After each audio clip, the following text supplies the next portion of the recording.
Queridas hermanas y hermanos, desde pequeños seguramente que hemos escuchado a alguna persona mayor, especialmente alguna abuelita o incluso personas jóvenes que dicen algún refrán o algún dicho, como aquel de que del plato a la boca a veces se cae la sopa, a Dios rogando y con el mazo dando, el que nace para maceta del corredor no pasa, el que es perico donde quiere es verde.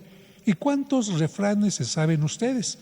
Sería interesante que al término de la misa en familia pongan a hacerse un concurso a ver quién sabe más refranes. Empieza uno, el otro dice, el otro y a ver quién gana.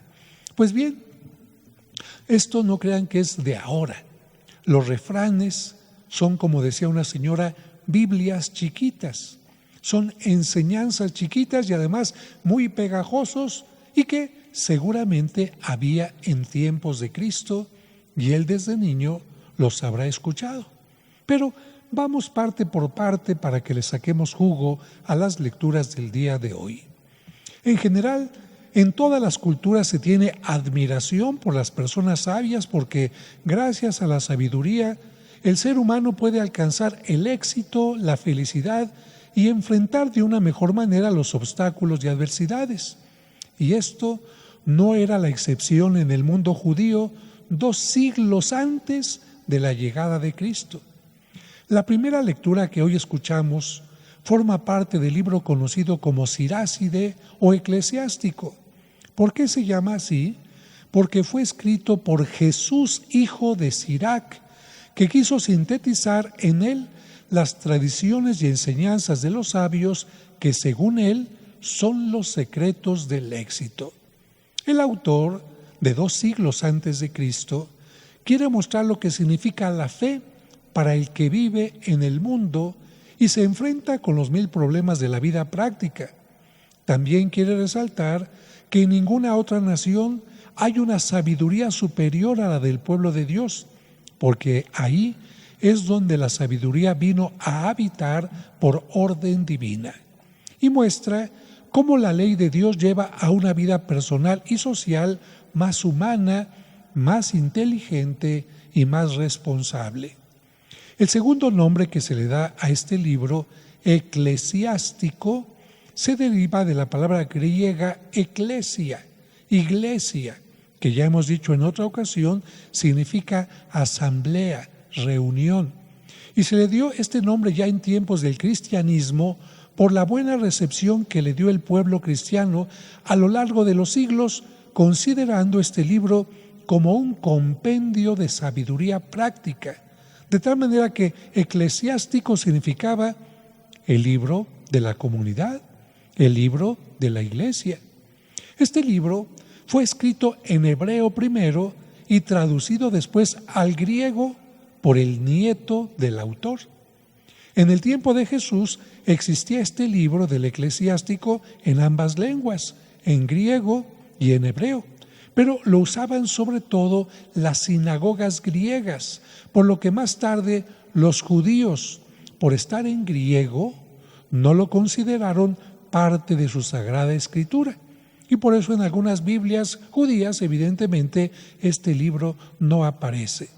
Sin embargo, las enseñanzas prácticas que ofrece este libro hicieron que muchos judíos sacaran de él ciertas frases semejantes a nuestros refranes o dichos populares sabios como las apariencias engañan, no todo lo que brilla es oro, aunque la mona se vista de seda, mona se queda, o no le pidas peras al olmo.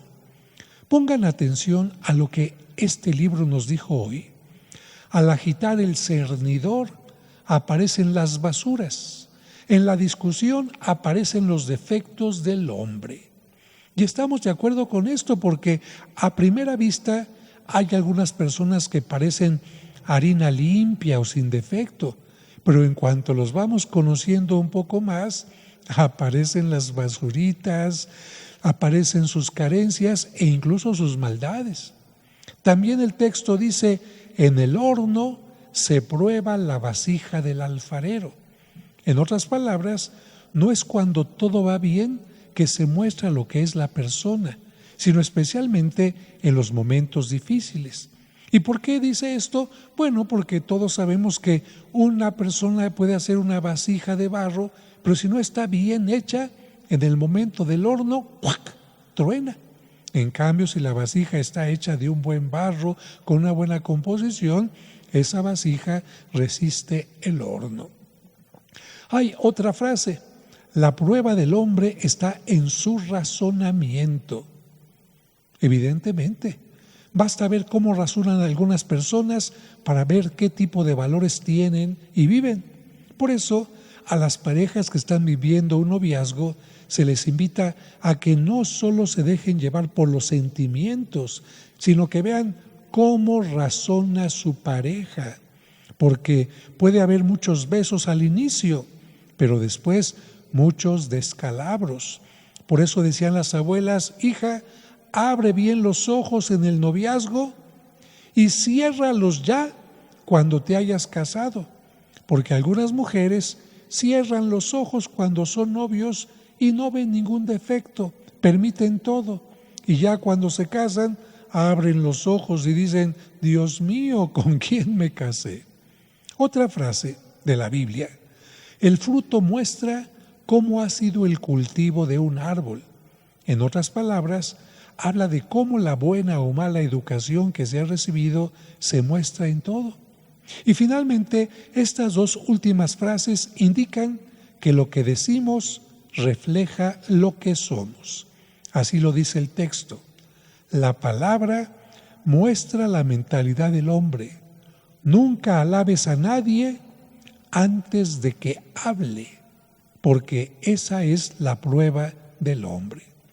Y como los dichos populares se suelen pasar de generación en generación, seguramente que Jesús escuchó de sus paisanos e incluso de sus mismos padres dichos que utilizó durante su predicación, como esta: un ciego no puede guiar a otro ciego, o no sigas los pasos del ciego, o por sus frutos los conoceréis, o no hay árbol bueno que produzca fruto malo, o no esperes frutos que no llegarán.